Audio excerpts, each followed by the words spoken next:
Hello and a very warm welcome. Here's wishing all our viewers a very happy Choti Deepavali. How safe are your Laddoos? A pan-India, multi-week India Today special investigation operation Laddoo is my top focus on the news track. As Tirupati Laddoo Rao rages, Prasadam purity under probe. Is your temple Laddoo safe? Big nationwide investigation. Operation Laddoo, that's our top focus on the news track. The storm over Tirupati Laddoos allegedly being contaminated by animal fat triggered outrage and panic amongst lakhs of devotees across the country. Questions were raised about the purity of Laddoos, pedas and other prasad that we offer in temples, consume ourselves and share with our family and friends. Is your Laddoo and prasad safe?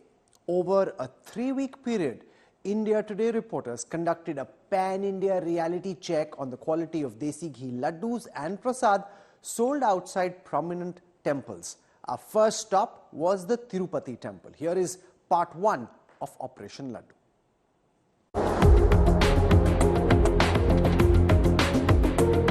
A sample packet of the world-famous Tirupati Laddoo Prasadam was procured and seal-packed along with the other samples from Mathura and Vrindavan.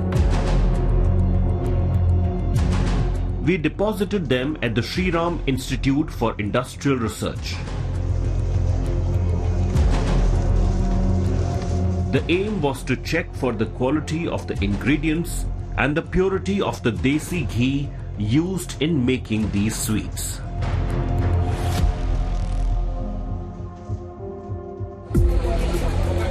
But first, a look at what the Tirupati Laddoo controversy was all about. Why did it create such a big uproar? And how the claims and counterclaims reached the highest court of the country? And the current status of the case. On September 18th, Andhra Pradesh CM Chandrababu Naidu alleged that Tirupati Laddoos were contaminated with animal fat. He said animal fat was used in the Laddoos during Jagan Reddy government's tenure. This sparked a huge political and religious controversy. The matter reached the top court, which wrapped Naidu for going public without conclusive proof. Justice B.R. Gawai remarked, "Gods should be kept away from politics." The next hearing in the case is slated for November 22nd. Politics apart, it was a lab report from the National Dairy Development Board that had created a storm in the minds of devotees. This is what it said. NDDB CALF lab report said foreign fats present in Tirupati Laddoo sample. Report said the foreign fats included palm oil and potentially animal-derived fats. Report said animal fats in ghee samples likely to be beef tallow and lard. Report raised concerns about contamination of Tirupati Prasadam. Given this huge controversy over the Tirupati Laddoos, we submitted these samples at the Sri Ram Institute on October 17th. The samples were weighed and details such as the nature of the sweets and the place of their origin were noted and documented. The test report of these samples came out after a week. So who passed and who failed? Let's hear it from the lab director.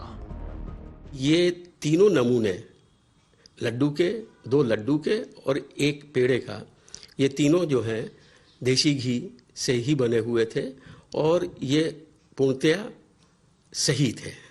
Animal fat से कोई भी चीज़ अगर बनाई जा रही है तो ये एक रिलीजियस एक्टिविटी को लेकर अगर देखा जाए तो वो हम ये नहीं कहेंगे कि वो हानिकारक है, लेकिन वो हमारी आस्था को कहीं न कहीं पर से कॉम्प्रोमाइज कर रही है। So according to the report of the Sri Ram Institute, the Tirupati Laddoo and the 2 samples of Laddoos and Pedas from Mathura, Vrindavan, had passed the tests. The desi ghee used in making them was fine. There were no impurities or any trace of animal fat present. But the fake Amul ghee sample from Hathras had no trace of desi ghee in it. It was a mixture of vegetable and refined oils. With Sushant Mehra, Bureau Report, India Today. The second phase of India Today's Operation Laddoo was even more meticulous. This time, we decided to test Laddoo samples from the capital's prominent temples and sweet shops that sell prasad to devotees. Here's what Ashutosh Mishra found.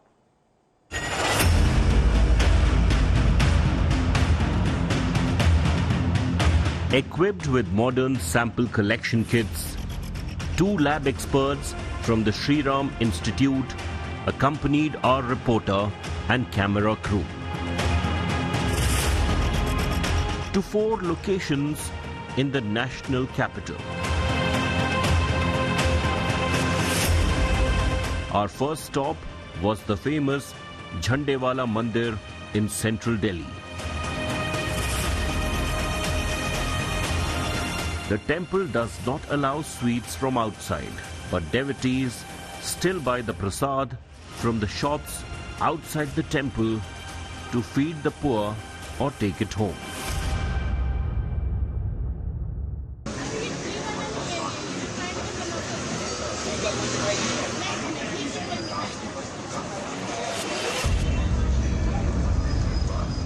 At this shop, the woman at the counter flatly said they did not make their sweets in desi ghee. All her items were made in vanaspati ghee. Dalda घी मतलब वनस्पति घी कौन सा है? भाई उसमें वो नहीं है, अंदर भी प्रसाद नहीं चढ़ता आपका। ठीक है, तो ये आपके यहाँ खुद बनता है या डालडा रिफाइंड? डालडा वाला कौन सा है? डालडा मतलब वनस्पति, दोनों मिक्स करके बनाते हैं। इसमें रिफाइंड और वनस्पति। Seeing the TV mic and camera, this shopkeeper spilled it all out. He said his laddoos and other sweets were not made in desi ghee. He only used vanaspati and vegetable oil. He was okay with us taking a 250-gram sample for testing, as long as we did not show his face.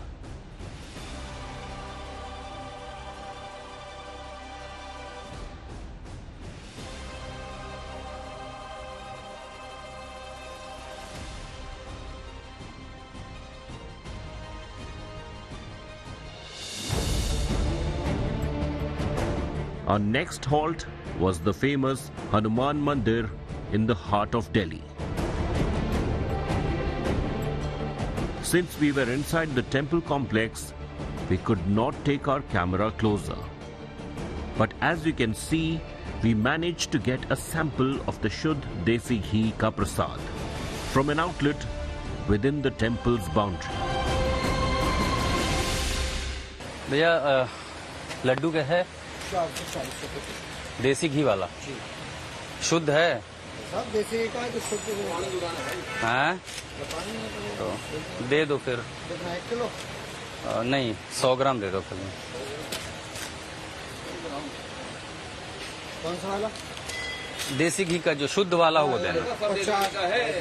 ठीक है। To make the sampling broad-based, we bought half a kilo of ghee from a big dairy product shop in Ashok Vihar. We kept the camera outside so that the shopkeeper does not get alarmed. The desi ghee sold here is 850 rupees per kilo.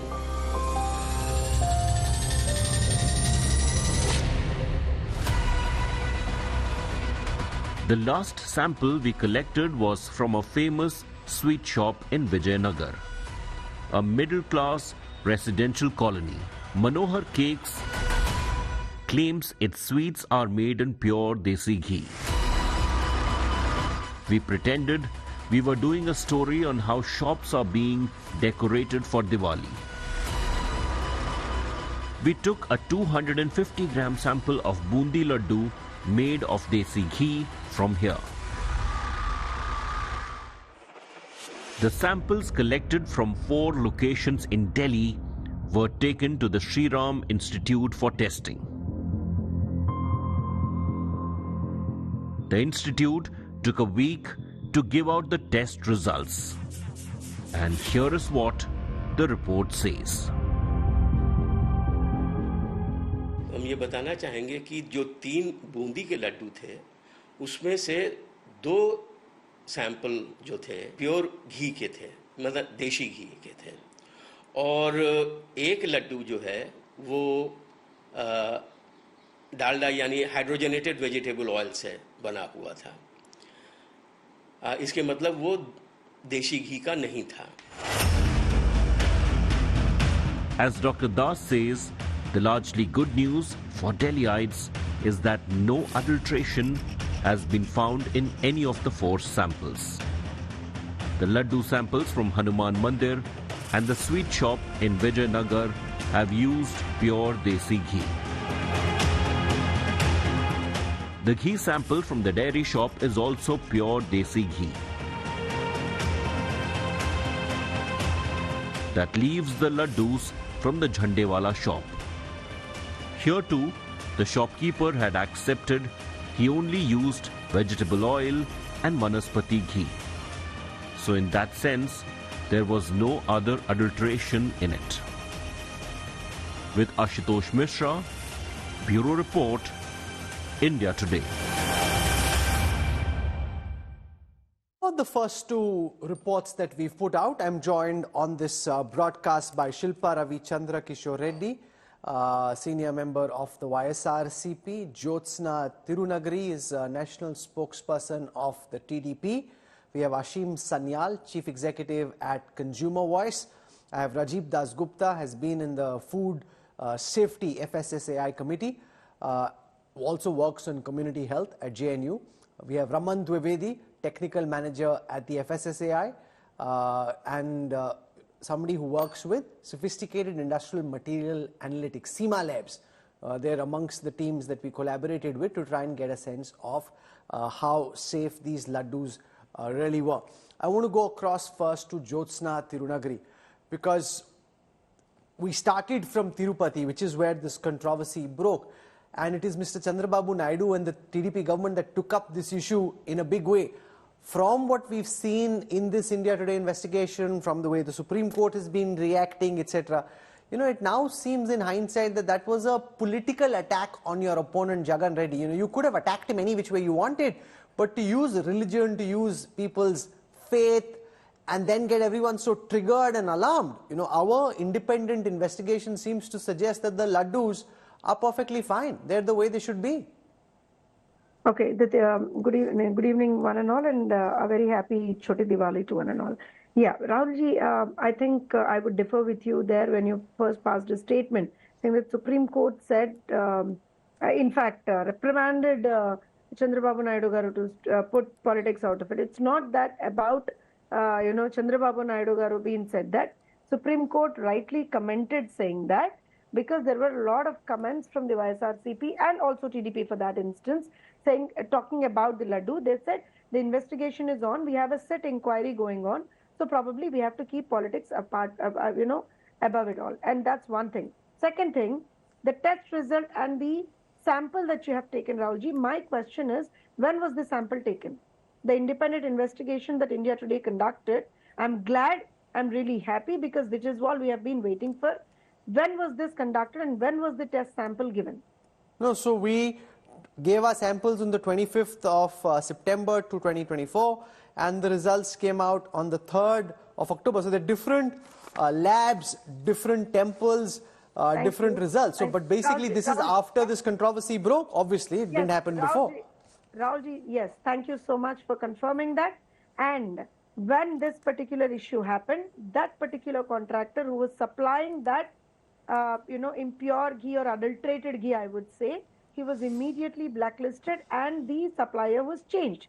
So the new, and thank you. I think I should thank India Today for bringing in this, saying that now after the government has changed and after the supplier has been changed, the laddus now have no adulterated ghee in them.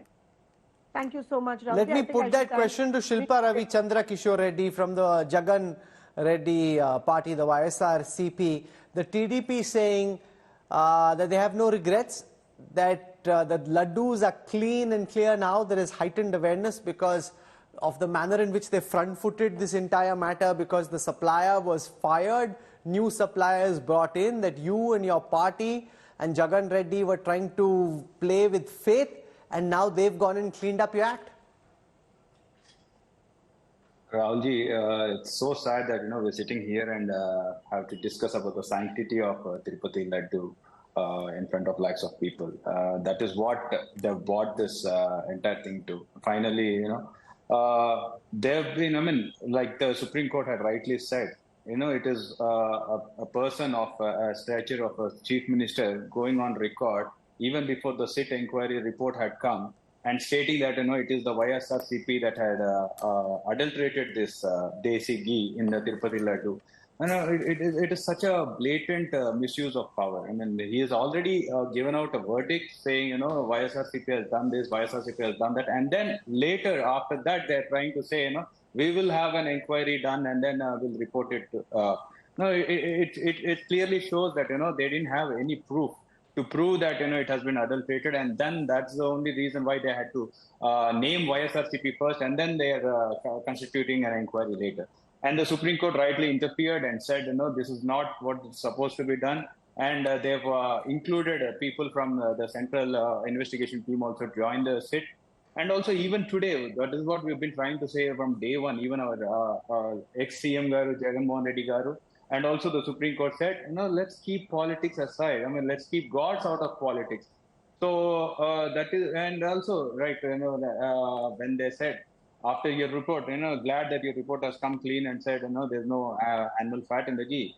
And it is the same thing. We have been saying, even the lab reports never said that there was animal ghee or animal fat in the laddu. And, whereas these people have claimed that, even the laddus sent to Ayodhya were adulterated with... Now, that's the problem, Jyotsna Tirunagari. In a bid to push back kind of Jagan Reddy and the YSRCP, you took the attack to such a level that you created doubts in the minds of people, not just about Tirupati laddus, but about laddus across the country. Now, everybody, when they're eating a laddu, are wondering whether that laddu is fake or genuine. Does it have real desi ghee or is it contaminated with animal fat? Rahul, let me put a point here. Is it a sin or is it a crime to bring out the mischief that they have done?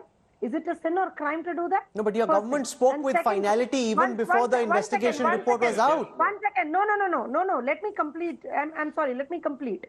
The point here is we had a report in hand. The report was made public. And also, even after that, the special investigation team was doing the entire, investigation there. And here, I forgot about one point about Supreme Court, because the Supreme Court commented on it when Y.V. Subba Reddy, the ex-TTD board chairperson, in fact, he had two different claims, one in High Court and one in Supreme Court. That's when Supreme Court commented, saying that keep politics out of it. Because he, in fact, went to Supreme Court as saying that I'm a common man, I want to talk about this. And in High Court, he says, I don't want any inquiry against me because I'm the ex-TTD board chairperson, and you cannot, the SET cannot investigate me. So these are two different things. Again, keeping politics out of it. There were clear reports that the ghee was adulterated, and before we could get the reports done, the samples, the ghee was already used in the laddus, and those laddus were already used as prasad. Okay, very quick word from Kishore Reddy before I move to our other guests, the experts. Yeah. So, see, again, they're the same story. They've been trying to politicize it again. The EO clearly said there was no adulteration done in the laddu, and whatever the rejected ghee was not used in laddus. And the other way, TDP people come forward and says, it has been used in laddus. And now after an inquiry is being conducted, and they still claim to, that YSRCP has done this. Where is the fairness in all this? Okay. And also, Let me now get in Raman Dwivedi. I just want to, yes. I just want to bring one point there. So there have been instances, 18 times, if I'm not wrong, that ghee was rejected during TDP's time, during Chandrababu Naidu Garu's regime in 2014 to 19. Why was it rejected? What was the reasons behind it? And also, like they were saying that only Nandini ghee was used. How many times and how many months was it used during 2014 and 2019? Okay. I want to go to Raman Dwivedi. Raman Dwivedi is a technical expert on food safety, working with the sophisticated industrial materials analytics, SEMA Labs. It's a private lab, and you've had an opportunity to, look at all these test results broadly, and I'll show our viewers part 3 and part 4 in just a moment. There are some variations, and in some places they claim that it is desi ghee, but it's not really desi ghee, it's vanaspati. But it's not as if any instance has been found of animal lard being used in the making of these laddus and prasad. Basically, if you see, the ghee is basically an animal fat only. Ghee is a part of animal fat. Ghee is a part of animal fat. But if you see the 4 reports, in the last report, if you see that the linolenic acid C18, if you clearly see that the FSI have the clear limit of 0.3 to 1. But they have showcased that value of 2.7, which is showcasing that the ghee is contaminated with palm oil or something else, which is showing the higher value of trans fat. But you can clearly identify from that report that the trans fat limit is going above the FSI limit. As in the SEMA lab, we are offering as a gas chromatography, we are testing from the gas chromatography, we can easily identify the trans fat limit, which is in the Can FSI. I pause you to ask, that the 0.3 sir, to 1 limit. in layman's language, if the trans fat is more than the food safety standards, what does that really mean? How is it bad for me? And why? It really means that it is mixture of some palm oil or something which is going to make the higher value of the linoleic acid, which is a part of the trans fat. Basically, if in the ghee you mix with some 80 content of palm oil or something like vanaspati ghee, so then it will raise the value of the trans fat, which can clearly identify from the gas chromatography only. If the customer want, or if the mandir authority or something temple authority wants to test them, so they can easily identify from the trans fat only. Or otherwise they have to look into the matter of the raw material. They have to also test the raw material also, like besan laddu. So they have to test the besan and the ghee and whatever the raw material they are using. Understood. So as per the FSI limit, they are clearly mentioning. Understood, na? So they are clearly mentioning that the besan plus sugar plus ghee, they all are the mixture from, you have to test from the FSI as per the FSI regulation, then you will get the clear okay. known. So Ashim Sanyal, basically you're a consumer rights activist. It is from what I gather, the charge was that is beef tallow being used in the making of these laddus, which really for many Hindus would be sacrilege. While there are some impurities, so there is a certain level of public awareness that's being created through this investigation, that there are some impurities. Sometimes it's vanaspati, sometimes it's palm oil, it's not really desi ghee which is being claimed, but by and large that larger charge of there being beef tallow, in all the investigation that we carried out, that hasn't come out to be true. So a very happy Choti Diwali and Badi Diwali to all my viewers. Rahul, the way we look at it as a consumer activist is basically whether the claim that is being made by the brand concerned or by the temple concerned is right or wrong. They may claim it is desi ghee, then it has to be desi ghee. If the claim is basically that it is made from palm oil or vanaspati, then that particular claim has to be accepted. None of them are going to create a heart attack straight away, in fact. But we obviously know that there are harms of using excessive palm oil or vanaspati. And coming to the point of trans fat, let me be very clear here that we were instrumental in banning trans fat. whether in Vanaspati or in any other products, in fact. So FSSAI has clearly banned trans fat. There's no question of so why does it get used then? Why does it get used? You can use, I mean, the trans fat, the natural trans fat will always be there. It's a natural thing, in fact, but artificial chemical trans fats are banned. So trans fat should not be found in other Vanaspati or palm oil. We have to use. So there is a limit which has been set, and that is a natural trans fat. Others, we call it, as consumer activists, we call it zero trans fat, and that is what the claims you see on packaging of many products in the market, where the bakery or sweet meat products, yes, in fact. And the second part of it is very clearly that when we say laddus have been contaminated by animal fat, in my interview almost 2 months back, I said very clearly that's very hard even for a lab to prove, because obviously ghee is a derivative of animal fat. Now it's processed in a way, that basically that animal fat, which is natural, appears in the chromatography of the laboratory, and we can say this is pure desi ghee, despite we all know that it is coming from milk, and milk is basically coming from a source which is not natural in terms of its, I would say, constitution, in terms of chemical analysis.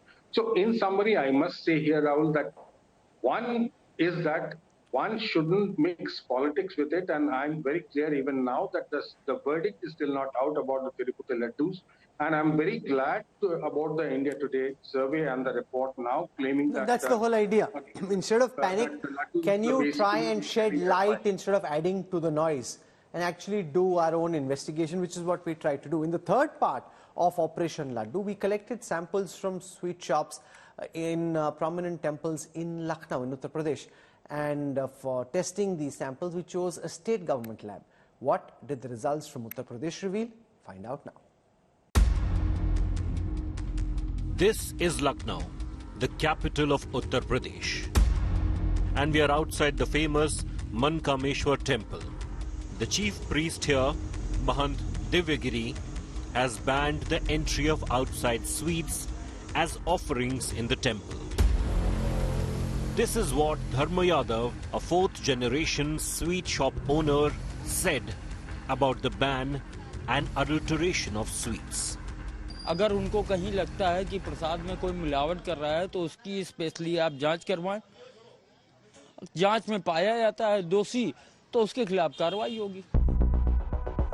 After taking the laddu sample from Yadav's shop near the Mankameshwar temple, we went to the famous Hanuman Setu temple of Lucknow to collect the laddu samples. Here, sweet shop owner Vinod Kumar Singh claims his shop is 60 years old and its sweets are made only in desi ghee. We took both samples to the UP government's Food Safety Department for testing in their labs. The report of the lab came after a week, and some of the findings were unusual. Hear what Vineet Singh, the Assistant Commissioner of the department, said about the samples. दो लड्डू के नमूने यहाँ प्राप्त कराए गए थे। उसमें एक लड्डू का नमूना जो कि देशी घी से निर्मित आया है, कुकिंग मीडिया देशी घी इस्तेमाल हुआ है, बताया गया और वही आया है। और दूसरा नमूना जो है वो उसका जो हमारे ब्यूटेरो रिफ्रैक्टोमीटर रीडिंग होती है, बीआर रीडिंग बोलते हैं, वो 56.7 के आसपास है। तो वो दिखाता है कि ये हमारे कोई रिफाइंड ऑयल वगैरह है, वेजिटेबल ऑयल, उससे बना हुआ है। So only one of the two Lucknow Laddu samples passed the test. The one from the Hanuman Setu temple was made in desi ghee. But the laddus from the Mankameshwar temple were found to have been made with vegetable and refined oils, and not desi ghee as claimed earlier. With Ashish Srivastav in Lucknow, Bureau Report, India Today. So what emerges in that probe from Lucknow is that in one of the temples, it wasn't desi ghee which was used. And I think this really comes down, Rajiv Das Gupta, to the point that it has to be what you claim it to be. It's not as if using vanaspati is harmful or it will give you an immediate cardiac arrest. It won't. But if a temple or if a sweet shop outside the premises makes a claim, which is why these exercises are useful, the result from the labs has to be measured against the claim which was made. So if you're claiming that it has a certain composition, then that's what it better be. You can't say desi ghee and then try and cut corners. Thank you, and Diwali greetings. Yes, of course, the claim will have to be substantiated, and that's what the food safety and standards machinery, the regulatory machinery is intended to be. Packaged products are tested before they're released or ought to be tested before they're released. What is in the informal sector, and some of these examples are not really in the formal sector. On the other hand, temples such as the scale of, say, Tirupati, who are manufacturing in-house and in such enormous quantities, 365 days, ought to have in-house laboratories. Say something akin to what flight kitchens do. Sure. Yes, please. No, I think you're making a very important point. The idea that especially in temple as big as, say, Tirupati or any of the big temples in the country where there's so much consumption, there must be in-house testing facilities where these laddus are tested all the time. Let me put that question to Ashim Sanyal. Is that something that you agree with? In-house testing facilities? Yes, please complete your point, Rajiv. We need to make a distinction between two slightly distinct things. And this is a point made earlier by one of our co-panelists also. Whether it's meeting up to what the promised ingredients are, but on the other hand, does it also contain some other harmful ingredients which are actually directly punishable or which carry with it tougher punishments? These are somewhat distinct things. A very important point. I want to draw Ashim Sanyal in on this. The fact that the suggestion is that there should be in-house testing laboratories in the big temples so that they are constantly testing. It shouldn't be this once in a year kind of exercise where it becomes a political hot potato. Consumers should know, devotees should know that what they're paying for, what they're believing in is what it is claiming to be. Absolutely, Rahul. I mean, completely agree with this particular thought process that in-house laboratories for 365 days production in temples is absolutely should be mandatory and a must to safeguard the consumer interest, because batch by batch inputs have to be tested, and that can only be done for 24 hours working laboratory in such large scale. The second aspect that I want to bring up here is that FSSAI themselves are running campaigns and basically testing prasads in different temples across the country. And this system was started with the consensus in 2018, if I remember correctly. And FSSAI is supposed to be monitoring most of the large temples prasad on a regular basis. I don't know. Okay, Jyotsna Tirunagari, will the TDP support this idea that at the Tirupati temple and at other prominent temples, there must be, it's not expensive, I mean, given the amount of resources they collect, it's relatively inexpensive to set up a high quality testing facility. Let devotees be sure of what they're eating and offering. Already our government is doing it. In Tirupati itself, we are setting up a lab with the help of NDDP.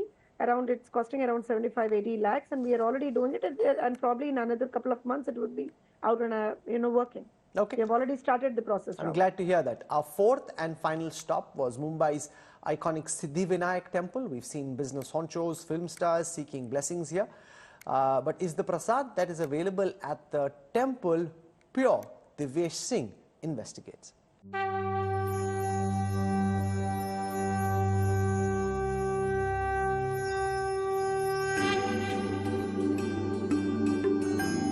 Mumbai's iconic Siddhivinayak temple, where Lord Ganesh is known to fulfill your wish.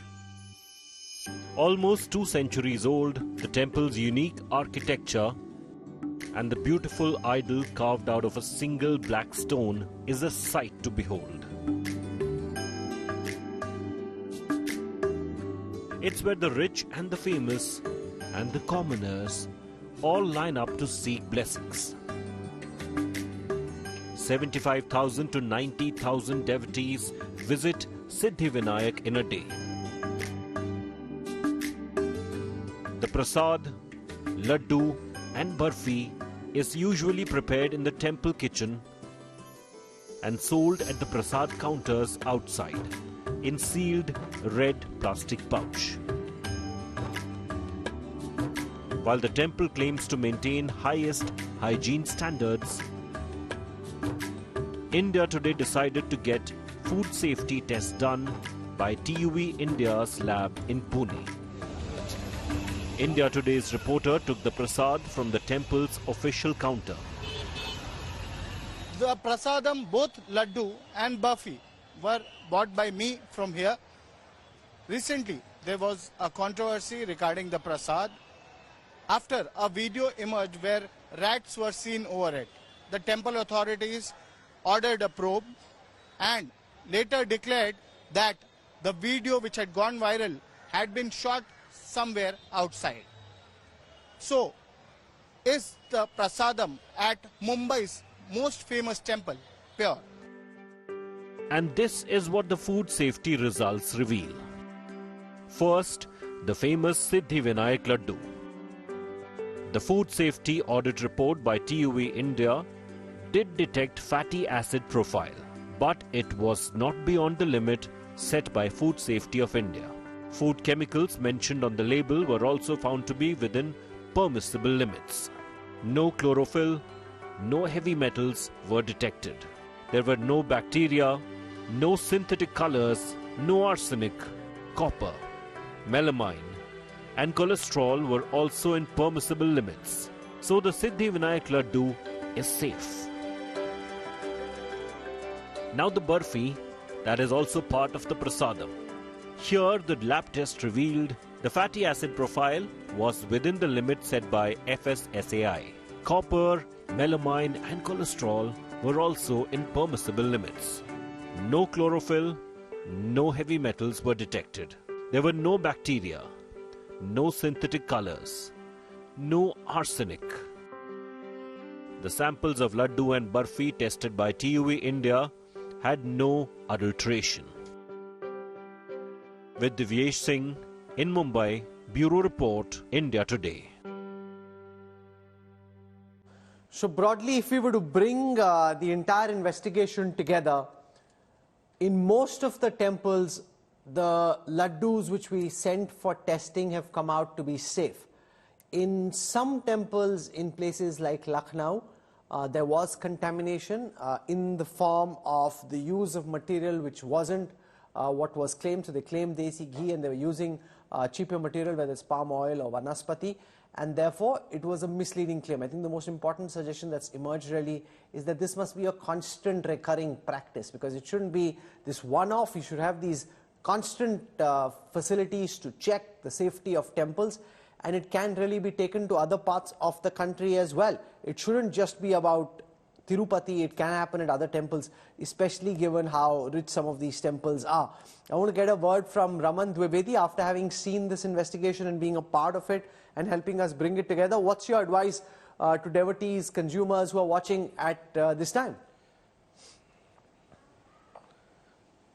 Actually, most of the things, basically batch-wise testing we have to do on the regular basis, so that we can identify what are the contaminants and what are the fatty acid updation is going on. And if we get the proper result, there is no panic situation is that, because in nowadays customer can also bring the sample to the nearby lab so that they can test. If some basic parameter, I can say butyric refractometer, they can easily identify that is pure ghee is not, because that is a value of 40 to 43.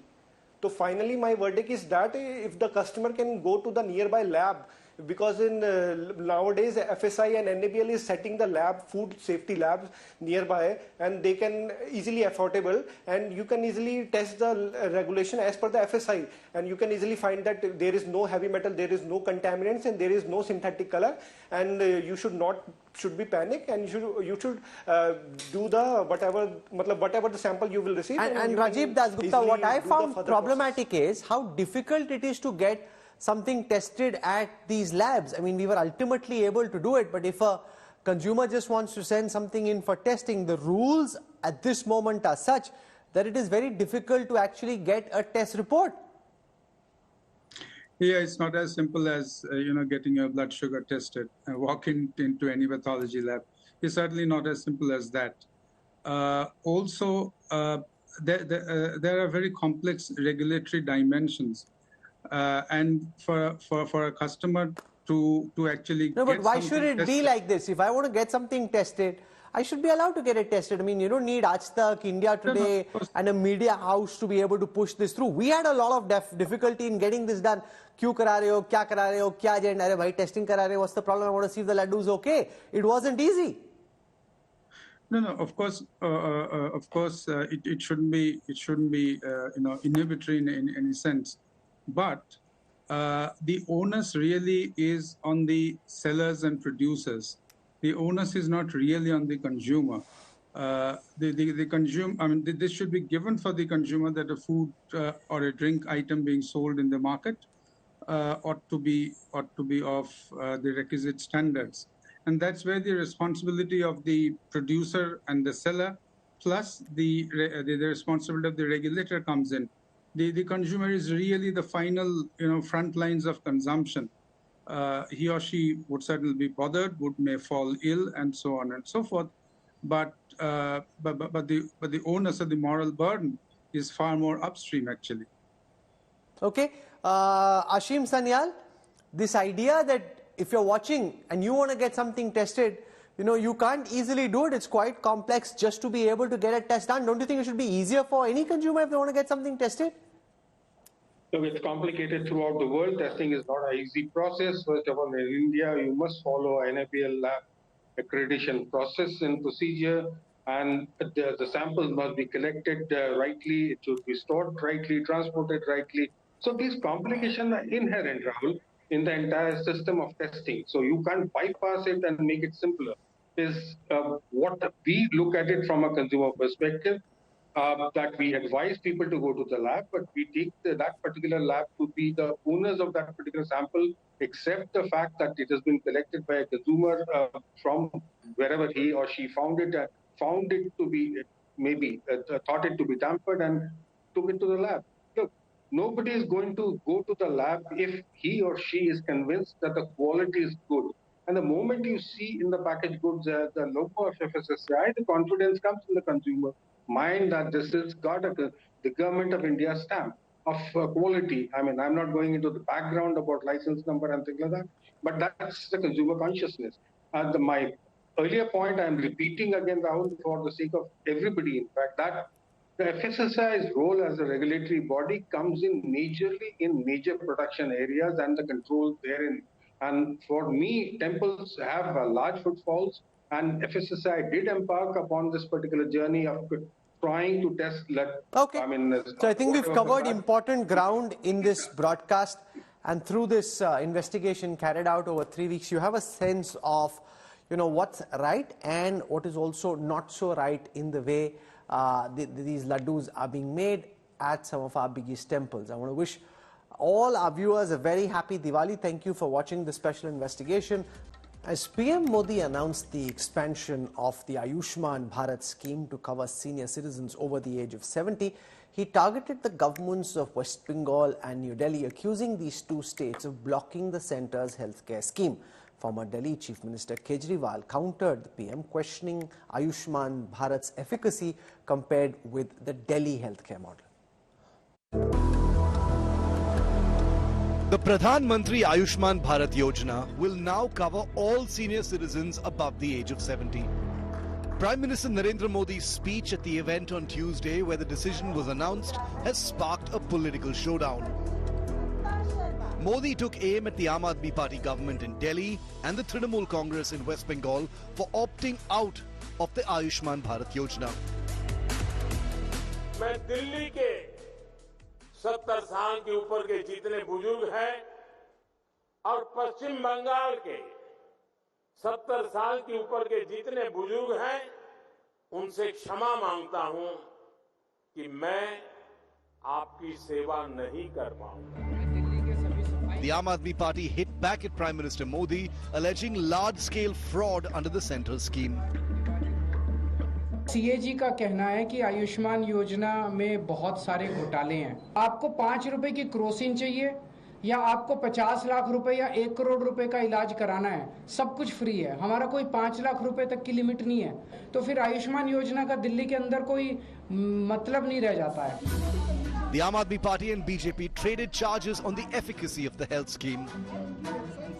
कोई भी सरकार अगर 1 दशक से यहाँ पर सत्ता भोग रही है तो स्वाभाविक सी बात है आप उससे ये अपेक्षा करेंगे, खासकर कि अगर वो अपने हेल्थ मॉडल का बखान कर रही होगी, कि वो उस इंफ्रास्ट्रक्चर में दिल्ली के अस्पतालों में कुछ वृद्धि करेगी। लेकिन दिल्ली में 1 दशक से एक नया अस्पताल अरविंद केजरीवाल जी की सरकार ने खोला नहीं। यहाँ पर हेल्थ इंफ्रास्ट्रक्चर की वृद्धि तो छोड़िए, यहाँ पर तो घटौती हुई है। आपके तो मंत्रियों के अस्पताल है नोएडा के अंदर, कैलाश हॉस्पिटल। आप बताइए कितने आयुष्मान भारत के मरीजों की जो है दिल की और न्यूरो की सर्जरी कर रहे हैं वो लोग।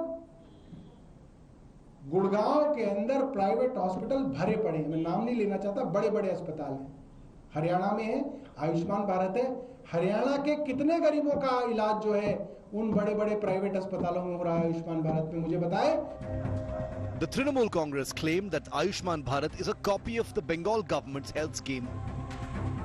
जो सेंट्रल स्कीम जो है उनका जो रूल्स एंड रेगुलेशन है वो तो हर परिवार का हर आदमी वो तो अवेल नहीं कर सकता। स्वास्थ्य साथी जो स्कीम है ये हर परिवार का हर आदमी का पूरा कवरेज का जो व्यवस्था यहाँ पर है, तो उनके कंपैरिजन में तो दिल्ली का प्राइम मिनिस्टर का वो जो स्कीम्स है वो तो कुछ भी नहीं है।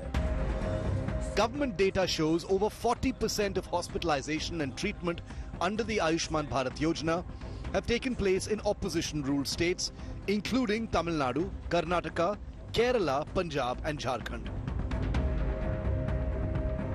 The BJP is pointing out at the lack of facilities, medicines and crumbling down, has accused that the healthcare facility in the national capital is crumbling down under the Aam Aadmi Party government. So it's an all-out war between the BJP and Aam Aadmi Party and Trinamool Congress over Ayushman Bharat Yojana. With video journalist Shagun, this is Amit Bhardwaj reporting for India Today from Delhi.